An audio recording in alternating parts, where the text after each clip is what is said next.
तो हम देख रहे हैं कि टेबल में हमें जरूरत पड़ेगा हर कॉलम के साथ डेटा टाइप लिखने का। तो कितने डेटा टाइप्स हम एसक्यूएल में यूज कर सकते हैं उसके बारे में देखेंगे। What is data type? Everyone knows data types are some keywords that is used to define the data. Okay, it defines the memory size and the range of data. Okay, तो इस तरीके से कुछ डेटा टाइप्स है हमारे पास। कौन से? सबसे पहला डेटा टाइप है न्यूमेरिक टाइप का, न्यूमेरिक डेटा। जब भी आपको न्यूमेरिक डेटा डेटाबेस में स्टोर करना है, आपको पक्का पता है, जैसे mobile number is a numeric data, roll number is a numeric data, our salary is the numeric data, fees is the numeric data. Understood ना? तो जब भी न्यूमेरिक डेटा डेटाबेस में स्टोर करना होगा उसके लिए ये डेटा टाइप्स यूज किए जाएंगे। ठीक है, कौन कौन से न्यूमेरिक डेटा? अब न्यूमेरिक डेटा तो सभी को पता है, नंबर्स की बात हो रही, डिजिट्स की बात हो रही है, जिनमें स्पेसेस नहीं आते हैं, ये एक इंपॉर्टेंट बात है। ओके, अब न्यूमेरिक डेटा में आपको डेटा टाइप देखने को मिलेगा, सभी को पता है इंटीजर और फ्लोट, दो टाइप के न्यूमेरिक डेटास होते हैं ना, एक होल नंबर और दूसरा डेसिमल नंबर, है ना, यही दो होते हैं। तो इन दोनों को डिफाइन करने के लिए यहां पे आपको मिलेगा small int. Small int something short, जिसे हम लोग अदर प्रोग्रामिंग लैंग्वेजेस में short data type, short keyword से पहचानते हैं, उसी को एसक्यूएल में स्मॉल इंट कहते हैं। सबकी अपनी रेंज है, एवरीवन नोज। तो इसका अपना एक रेंज है, रेंज ऑफ डेटा जो कि स्टोर कर सकता है इसमें, तो स्मॉल इंट। स्मॉल इंट के बाद दूसरा डेटा टाइप मिलेगा इंट, इंट या integer, int, int. Next data type मिलेगा बिग इंट, जिसे लॉन्ग कहते हैं हम लोग बाकी प्रोग्रामिंग में, वही है यहाँ पे बिग इंट, बिग इंट। तो नेक्स्ट मिलेगा आपको बिग इंट। ओके, इन सभी में क्या फर्क है? स्मॉल इंट, इंट और बिग इंट में क्या फर्क है? हाँ, यस, साइज का फर्क है, साइज से ही रेंज डिफाइन होता है, तो साइज का फर्क है। क्या? स्मॉल इंट का जो मेमोरी साइज है वो है 2 बाइट, इंट का जो मेमोरी साइज है वो है 4 बाइट, और लॉन्ग का या बिग इंट का जो मेमोरी साइज है वो है 8 बाइट। उसके हिसाब से इसमें रेंज ऑफ वैल्यूज डिसाइड होती हैं, नेगेटिव और पॉजिटिव, मतलब दोनों टाइप का डेटा स्टोर किया जा सकता है। तो आप जो रेंज ऑफ वैल्यू होगी उसको दो पार्ट में डिवाइड करेंगे, आधा नेगेटिव और आधा पॉजिटिव। ओके, एक हमारे पास है फ्लोट, एक हमारे पास है यहाँ पे भी आपको मिलेगा डबल, और एक आपको मिलेगा डेसिमल। डेसिमल जिसमें हम लोग दो पैरामीटर्स डिफाइन करते हैं, डेसिमल जिसमें कि दो पैरामीटर से बीच में कॉमा लगा दे, पता है ना आमतौर पे कॉमा क्यों लगाया जाता है पैरेंथेसिस के अंदर? पैरामीटर्स को सेपरेट करने के लिए ना। हाँ, तो कॉमा लगाने का मतलब दो पैरामीटर्स डेसिमल के साथ पास किए जाते हैं। और एक डेटा टाइप मिलेगा आपको मनी, और मनी का यूज वहां पे किया जाता है, इसमें पॉजिटिव इसमें होल नंबर और डेसिमल दोनों वैल्यूज स्टोर की जा सकती हैं, और मनी का यूज वहां किया जाता है जहां एग्जैक्ट एक एक पैसे की कैलकुलेशन की जरूरत हो। मतलब आमतौर पे फ्लोट और डबल में ऐसा होता है कि वैल्यूज राउंड ऑफ हो जाती हैं। फ्लोट और डबल में ऐसा होता है कि आमतौर पे वैल्यूज जो है वो राउंड ऑफ हो जाते हैं। राउंड ऑफ का मतलब समझते हैं ना? राउंड ऑफ का मतलब जो नियरेस्ट हाईएस्ट वैल्यू होगी उसमें कन्वर्ट, जैसे अगर लिख दिया 2.75555556 तो ये कन्वर्ट हो जाएगा 2.76 में।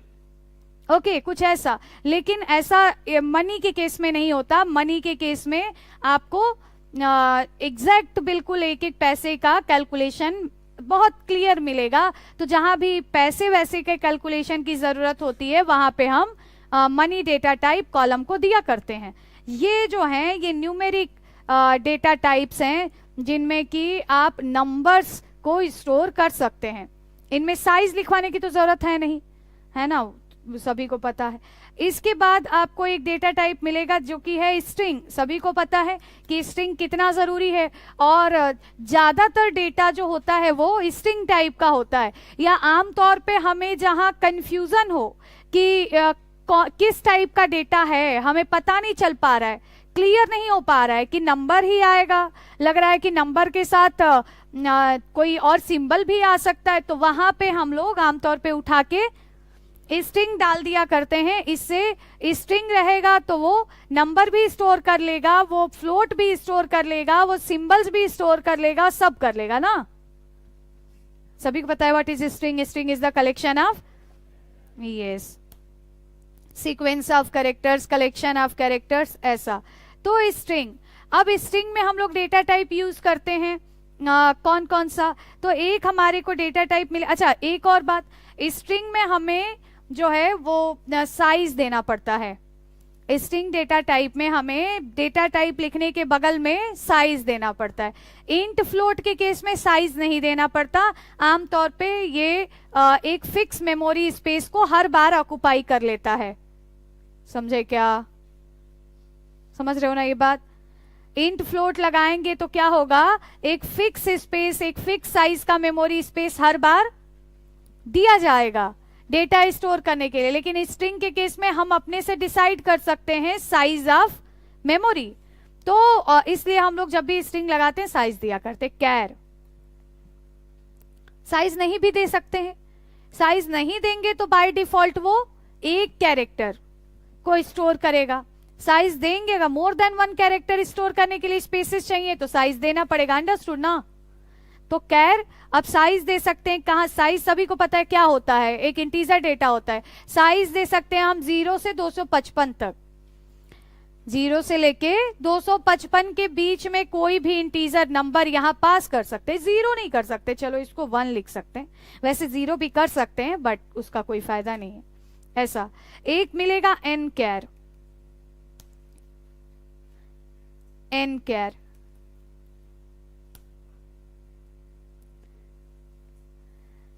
एक मिलेगा वैर कैर, एक मिलेगा एन वैर कैर, एक डेटा टाइप मिलेगा टेक्स्ट जिसमें साइज नहीं दी जाती। तो एक हमारे पास है कैर। कैर कब यूज करेंगे? Char, char is used to store string value. Char is used to store string value where a fixed sized memory space is given to each values, each data you can say। तो 0 से 255 जहां एक fix size का memory space हर बार जो है हर वैल्यूज को दिया जाता है। N char can store multilingual string values. मतलब यहाँ पे कई सारी लैंग्वेज में स्ट्रिंग को स्टोर किया जा सकता है, हिंदी, इंग्लिश, ऐसा। अगर आपको सिर्फ इंग्लिश में स्टोर करना है देन कैर। कैर और वैर कैर में क्या अंतर है? कैर और वैर कैर में अंतर है मेमोरी स्पेस का। वैर का मतलब है वेरिएबल नंबर ऑफ कैरेक्टर्स और कैर का मतलब है फिक्स्ड नंबर ऑफ कैरेक्टर्स। तो अगर आप कैर लेंगे तो हर बार मेमोरी स्पेस एक फिक्स साइज का मेमोरी स्पेस दिया जाएगा, जिसमें हो सके तो अगर आपने लिख दिया कैर 100 तो 100 कैरेक्टर्स स्टोर करने का मेमोरी स्पेस हर डेटा को दिया गया। चाहे आपने 100 कैरेक्टर स्टोर किया या आपने 4 ही कैरेक्टर स्टोर किया, बाकी 96 स्पेसेस वेस्ट चले गए। बट वैर कैर के केस में जितने आपने भले ही मैक्सिमम साइज बना रखी है 100, बट जितने कैरेक्टर का डेटा आ रहा है उसके हिसाब से ही मेमोरी स्पेस डेटा को दिया जाता है।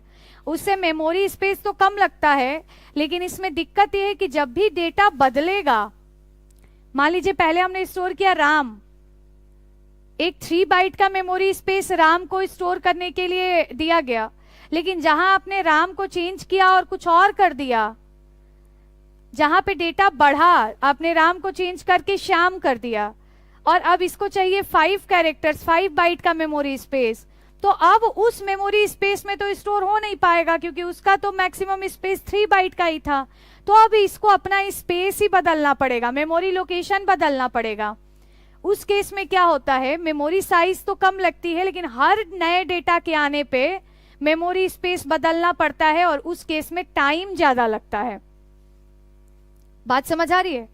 तो एक कैर है जिसमें मेमोरी स्पेस ज्यादा लगेगा, टाइम कम लगेगा, और एक वैर कैर है जिसमें मेमोरी स्पेस कम लगेगा लेकिन टाइम ज्यादा लगेगा। क्यों टाइम ज्यादा लगेगा? क्योंकि यहाँ पे एक डेटा स्टोर किया गया राम, अगर आप इसे कभी भी बदलो ही मत तब तो सब कुछ ठीक है, लेकिन जहां राम की वैल्यू अपडेट की गई और उस जगह पे अब कोई दूसरा डेटा आ गया और वो डेटा का लेंथ बड़ा है, तो छोटी मेमोरी स्पेस में वो स्टोर नहीं हो पाएगा। फिर उस नई वैल्यू को स्टोर करने के लिए मेमोरी स्पेस को चेंज करना पड़ेगा, और उस तरीके से जो है आपका टाइम ज्यादा लग जाता है एक स्पेस को छोड़ के दूसरा स्पेस यूटिलाइज करने में। तो varchar is something variable number of characters, variable number of space, you can say memory space is given to each data। Same वैसा varchar n varchar है, लेकिन ज्यादातर हम लोग यूज करते हैं varchar। n varchar is same like multilingual variable length string, multilanguage variable length की string value को स्टोर करता है, और टेक्स्ट जो है वो लार्ज साइज ऑफ स्ट्रिंग, जब कभी कोई बहुत बड़ी साइज की स्ट्रिंग वैल्यू स्टोर करनी हो जिसका मैक्सिमम जो नंबर ऑफ कैरेक्टर्स हैं वो बराबर हो सकते हैं इंटीजर के लेंथ के, मतलब इंटीजर मैक्स वैल्यू जो है वो आप निकाल लो, और ये भी अनसाइंड इंटीजर की बात हो रही है। तो ये जो मैक्सिमम लेंथ है इसका इतने सारे कैरेक्टर्स को स्टोर कर सकता है, इतने number of characters can be stored in text type column. Okay, तो ये बहुत बड़ा हो गया, आपको पूरी कहानी ही स्टोर करनी है, पूरा पैराग्राफ ही स्टोर करना है, तो उसके लिए कैर और वैर कैर ना बना के टेक्स्ट टाइप का कॉलम बनाया जाता है। तो दैट इज समथिंग जो कॉलम के टाइप को डिफाइन करते। तो जब भी हम एक बात तो समझ गए कि जब भी नया कॉलम बनेगा उस कॉलम के साथ कॉलम का नाम और कॉलम के नाम के साथ साथ क्या, डेटा टाइप, कॉलम के नाम के साथ साथ ये दोनों चीजें दी जाएंगी। ओके है ना, लिख लिया।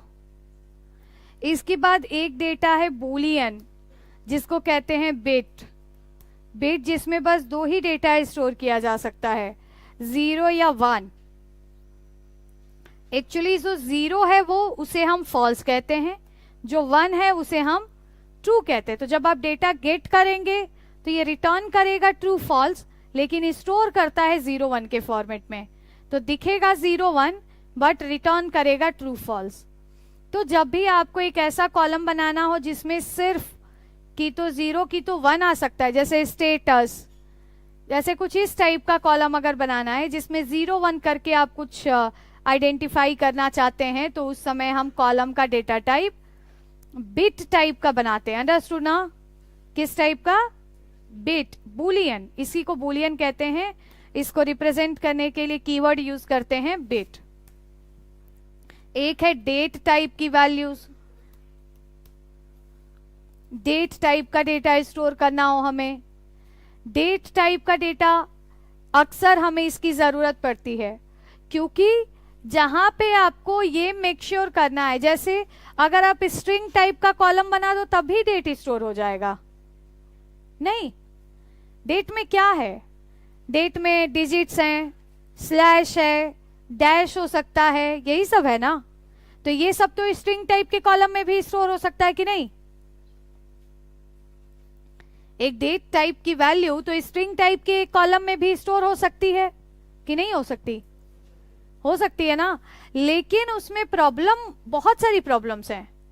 प्रॉब्लम ये है कि ये कॉलम का सही डेटा टाइप देने से हम एक तरीके का वैलिडेशन ही लगाते हैं। जैसे अगर आपने कहीं पे बिट दिया है तो वो एक तरीके का वैलिडेशन ही है। बिट तो आप 0 1 चाहो तो इंट टाइप के कॉलम में भी स्टोर हो जाएगा। अगर आप 0 1 ही स्टोर करना है तो क्या हो जाएगा? इंट टाइप के कॉलम में भी आसानी से स्टोर हो जाएगा। लेकिन दिक्कत, बहुत सारी दिक्कतें हैं उसमें। और दिक्कत यह है कि 0 1 के अलावा 2 भी स्टोर हो जाएगा, 3 भी स्टोर हो जाएगा। जबकि बिट टाइप का कॉलम रहेगा तो 0 1 के अलावा कुछ और स्टोर। वैसे ही डेट टाइप का कॉलम अगर आप बना रहे हो, कहीं पे भी डेट स्टोर करना है, जैसे date of birth, registration date, कुछ भी ऐसा अगर स्टोर करना है तो हमें डेट ही बनाना चाहिए, क्योंकि ऐसा बनाने से डेट के वैलिडेशंस भी ऑलरेडी अप्लाई हो जाते हैं। जैसे अगर आप डेट टाइप का कॉलम बनाओगे तो वो जो मंथ वाली वैल्यू एक्सेप्ट कर रहा है उसमें 12 से ज्यादा एक्सेप्ट नहीं करेगा। जो मंथ है उसके हिसाब से डेज को एक्सेप्ट करेगा। जैसे अगर मंथ की वैल्यू 2 है तो वो 28 या 29 से बड़ी वैल्यू एक्सेप्ट नहीं करेगा। जैसे मंथ की वैल्यू अगर 3 है तो 31 से बड़ी वैल्यू वो डेट में एक्सेप्ट नहीं करेगा। बात समझ आ रही है? प्लस बहुत सारे ऐसे फंक्शंस हैं, प्रीडिफाइंड फंक्शंस, जिनको हम लोग डेट टाइप के कॉलम पे अप्लाई करके और अपना, जैसे 2 डेट के बीच में डेज का डिफरेंस निकालना है, 2 डेट के बीच में मंथ्स का डिफरेंस निकालना है। Are you getting the point?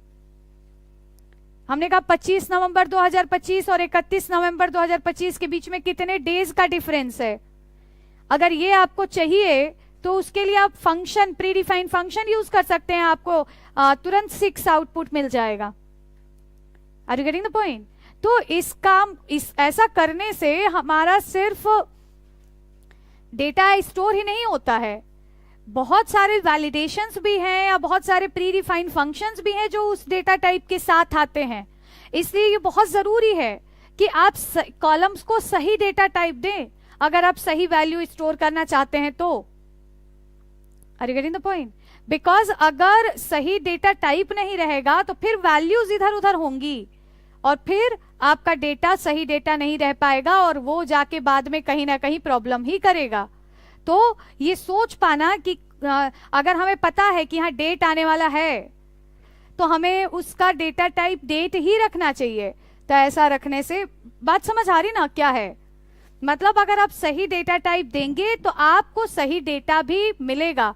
सही डेटा नहीं मिलेगा तो स्टोर नहीं हो। जैसे अभी हम बात कर रहे थे कि 0 1 अगर स्टोर करना है मान लो, तो 0 1 स्टोर करने के लिए आप इंट भी बना सकते हैं। अगर आपको ये वैल्यू स्टोर करना है, मान लीजिए, सॉरी